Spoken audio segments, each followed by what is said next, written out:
Okay, so I was originally going to do a video about bonds, but given the fact that there was a lot of talk of oil lately, this is a good time as any to go ahead and discuss why oil matters and why economists and analysts track the oil prices so closely. So first, let's go ahead and do a quick market update. So the market's been up and down all over the place. That's to be anticipated. The markets currently, international markets are up, which means we're going to be up tomorrow, so don't be surprised by that. The data still shows that we should still end up positive this year, so it's fine. Don't worry about the overhype. And I'm going to do, like I said, I told you I'd do a video about how to filter the, fluff in the media, and I'll do that soon because I feel like it's just getting out of control right now, and people really need to be aware of what to look for and what not to look for. So anyways, all right, oil. Why is it important? Why does it matter? All right, so the original thought prior to 08, and there is significance to 08, and I'll show you in just a second. So the idea of tracking oil prior to 08 was this. It was, if there's high demand for oil, then there's going to be, the price of oil will go up. But if there's high demand for oil, this was a good thing. So if the price of oil was high, it means there was high demand. And that's good because it meant that it was being consumed in manufacturing and transportation of goods and services, which means that there was a lot of economic activity. So that was how the price of oil has been viewed. If it's high, it's because there's high demand for it, and there's high demand because there's a lot of consumption happening and manufacturing happening. Again, this meant economic activity. So that logic, follows. It stands to reason that one would, correlate with the other. So I say that was prior to 08 because after 08, things changed.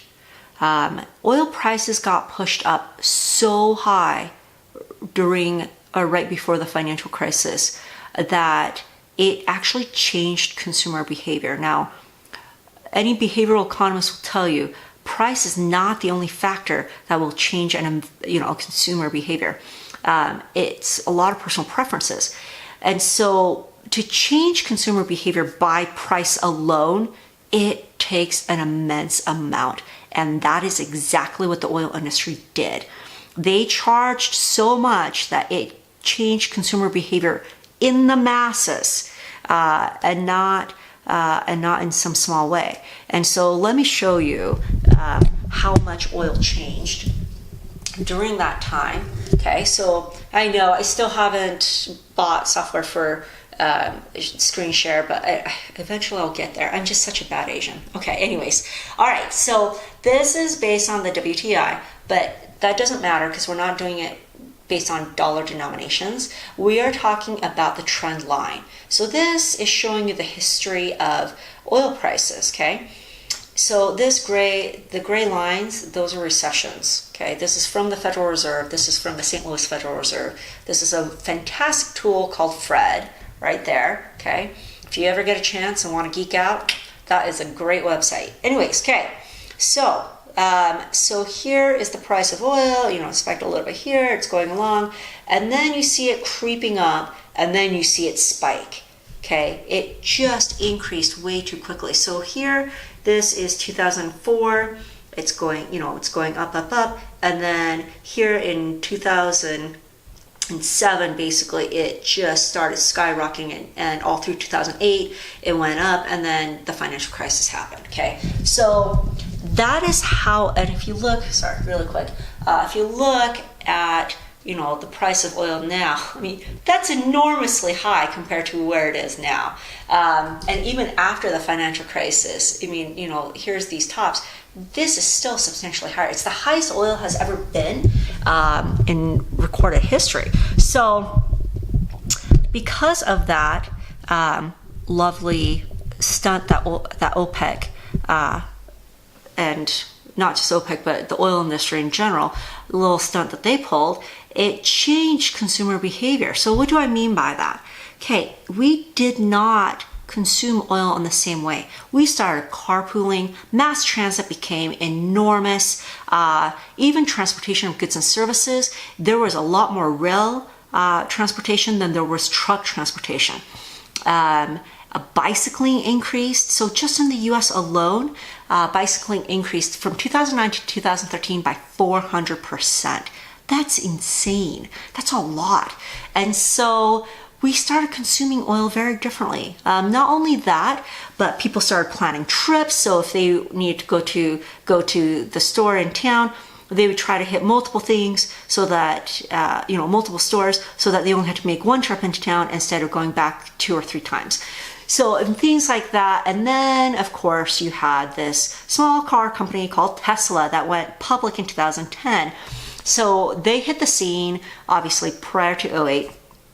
But they made a big splash once they had their IPO in 2010, and they became very mainstream. And so you had that happen, and then the Prius was already out and about, and that was a huge hit. Tesla came out, and then every major car manufacturing company decided to come up with some sort of electric hybrid. So we were not consuming oil the same way, and we loved to consume oil. Okay, prior to 2008, we were the largest consumer of energy as an economy, and so we love our cars. And of course, prior to 2008.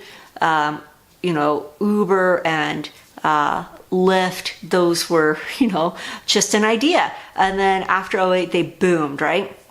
So again, that's what I mean by we changed our consumer behavior. We were not using oil in the same way because we were not transporting ourselves in the same way. And it wasn't just individuals that changed their behavior, but countries also changed their behavior. So Oslo, Norway actually banned motorized cars, not motorized, but fossil fuel cars within their city boundaries. So you can have motorized vehicles as long as it's electric, but you can't have anything that consumes fossil fuels. And you also had China, who at that point was the second largest consumer of oil or of energy.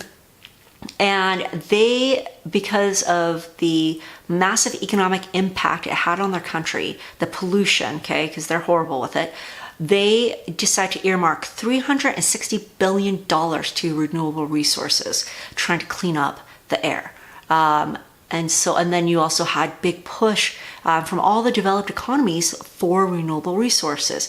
It was helping to create jobs. It was a whole new technology. There was new opportunities. So there was this big push for it. So again, we just didn't consume oil the same way. So of course, naturally, the demand goes down and the price gets pushed down. And if you remember, we went through something similar like this already. It was actually at the end of 2015, beginning of 2016, when there was a huge, massive glut of oil in the entire world economy, right? If you remember, there were tankers that could not be brought to port because there was no place to put that oil. We just had so much in excess reserves. And so what's happening is the part of the reason that it's still being closely watched by economists, analysts, is because there's still some old school thought of viewing oil in the traditional way, and then there's new school of thought of viewing oil in a different way, and sometimes the analysts and economists can't quite come to a common consensus about that, and so it kind of sends mixed signals to the markets. And of course, I've told you guys in previous videos, economists fear deflation more than anything. They really, they do not like it. So they watch the price of oil very closely because they're afraid it will cause deflation.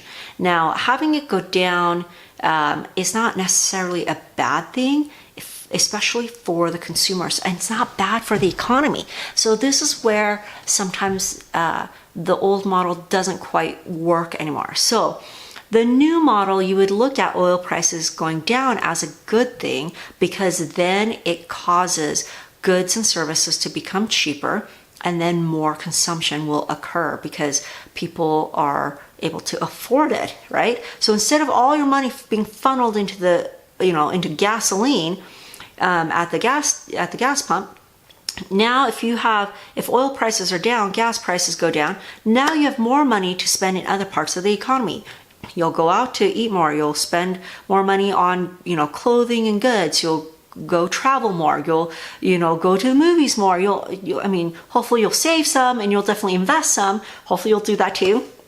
But it's spreading it through multiple areas of the economy instead of all of it going towards the energy sector or the oil industry. So it's not necessarily a bad thing. Now, if it gets depressed too far down, then that's where the whole fear of inflation comes in. We're not at that point right now. And so this is not a bad thing that oil prices are going down. It makes goods and services more affordable. And it helps to cut costs for companies. So it's not necessarily a bad thing in the immediate run. So again, this is nothing to panic about. But this is why they keep a close eye on it, why economists and analysts keep a close eye on the price of oil, because it implies a lot with it, that movement, but it has to be interpreted correctly, which, again, there's not always common consensus between the old school of thought and the new school of thought of how to view oil prices and its movements. And so, but anyway, so that's where it's at. Hopefully that helped. If you guys have any questions, let me know. You can ask in the comments below, or again, if you want to just private message me on Facebook, you're more than welcome to do that. Let's see here. I'm trying to think if there's anything else. Oh, yeah, if you would like to share this so that people are more aware of what's going on and less people are trading on misinformation, that would be great, because the markets are going crazy with a ton of people trading on misinformation. So spread the good word around so that people don't keep making the same mistakes over and over again. We need the markets to calm down because it's way too erratic. And again, there's no data that supports this type of movement. It's all just overhype. So anyways, make sure you subscribe to this channel. And if you have any questions, let me know. Or if there's any topics you guys would like me to go ahead and discuss, go ahead and put it in the comments below. All right.